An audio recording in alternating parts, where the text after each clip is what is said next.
Vamos a abordar la lección 2.3, caracterización de ángulos correspondientes. Veamos el problema. Construye dos rectas paralelas, L y M, les vamos a llamar, traza una secante. ¿Qué relación existe entre la medida de los ángulos correspondientes? Bien, veamos el detalle. Mire la posición de las reglas.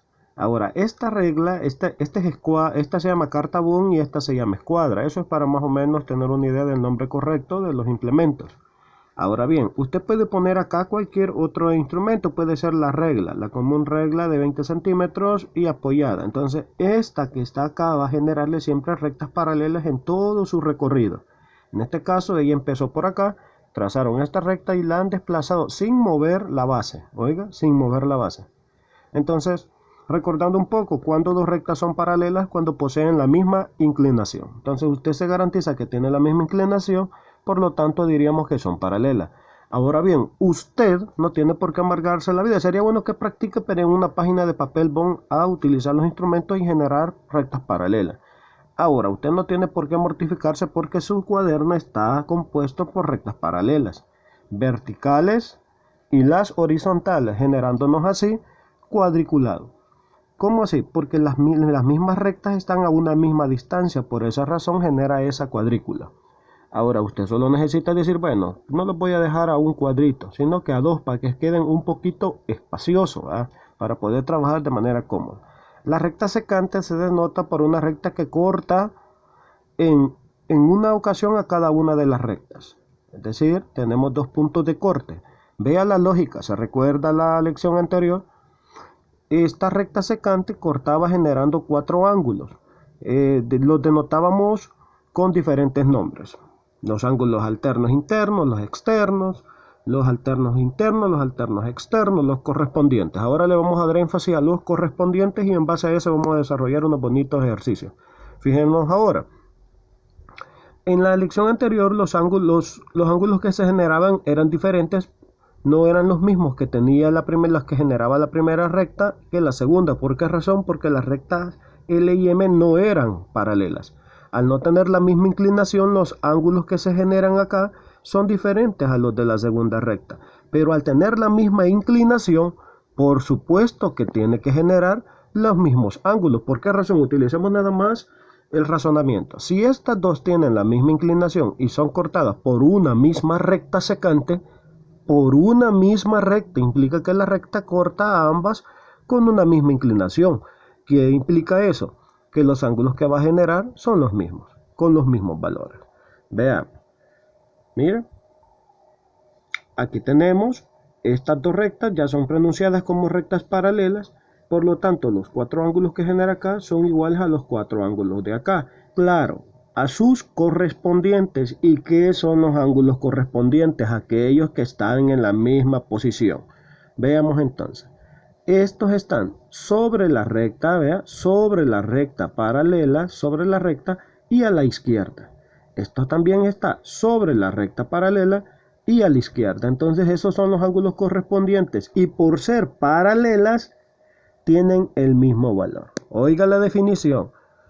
Ángulos correspondientes entre paralelas son iguales. O dicho de otra forma, como lo menciona la conclusión, aquí lo menciona la conclusión, usted va a poder leerlo.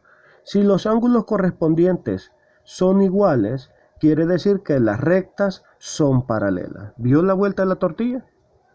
Dicho de otra forma, veamos otra vez. Los ángulos, si las rectas son paralelas, los ángulos correspondientes entre paralelas son iguales. Oigan, los ángulos correspondientes entre paralelas son iguales. Ahora, si los ángulos correspondientes son iguales, quiere decir que las rectas son paralelas. Esa es la conclusión. Ahora, vamos a hacer un ejercicio bien interesante. Veámoslo. Nos dicen, dado que L y M son paralelas, el símbolo de paralelismo son dos rectas verticales con la misma inclinación. Aquí porque vea el trazo, pero son paralelas. Ese es el símbolo. Y el ángulo A vale 60 grados, determina la medida de los ángulos restantes, la medida de los ángulos restantes. Solo nos dan, dado la medida del ángulo A, nos dan el dibujo, obviamente, nos dicen que estas dos rectas son paralelas, y si son paralelas, ¿qué decía la conclusión? que los ángulos correspondientes son iguales. ¿Y cuáles son los correspondientes? Los que están en la misma posición. Entonces yo, gracias a esa información que ya manejo, voy a poder encontrar los ángulos restantes. Veamos, este es el ángulo A, está sobre la recta paralela y a la izquierda. ¿Cuál sería su correspondiente? Sobre la recta paralela y a la izquierda. Quiere decir que su correspondiente es L. Y por deducción ya lo tenemos que estos ángulos son iguales. Entonces este vale 60 grados. Ahora tenemos otro dato importante, que estos ángulos, este ángulo, el ángulo E con el ángulo H son suplementarios. ¿Qué significa suplementarios? Que tienen que sumar 180. Y si ya tengo 60 aquí, implica que este debe valer 120 grados. Ahora tenemos otro dato bien importante. ¿Cuál es el correspondiente a H? Sobre la recta y a la derecha. Sobre la recta paralela y a la derecha. Quiere decir que el D debe de valer lo mismo que el H y tiene que valer 120 grados. Recordando un poquito una lección anterior, recordaremos que los ángulos opuestos por el vértice son iguales. Mira, este es el vértice y el que está opuesto tiene que ser el D. AB es el D y deben de valer lo mismo. Este debe de valer 120 grados. Por la misma teoría, el C es opuesto al A, y debe de valer 60 grados. ¿Cuáles son los ángulos opuestos? Los que sus lados son los mismos, ¿ve? Los lados de un ángulo son la prolongación del otro. Por ejemplo, este es el ángulo y para generar el otro ángulo solo necesito prolongar los lados del ángulo mencionado. ¿Sí? Bien. Entonces, ángulos opuestos a H es F y debe de valer lo mismo, entonces 120 grados. Ángulo opuesto a E, G, y debe de valer lo mismo. Y de esa manera hemos jugado con un poquito de la teoría que ya manejamos para completar todos los ángulos restantes. Espero les haya servido. Fácil está.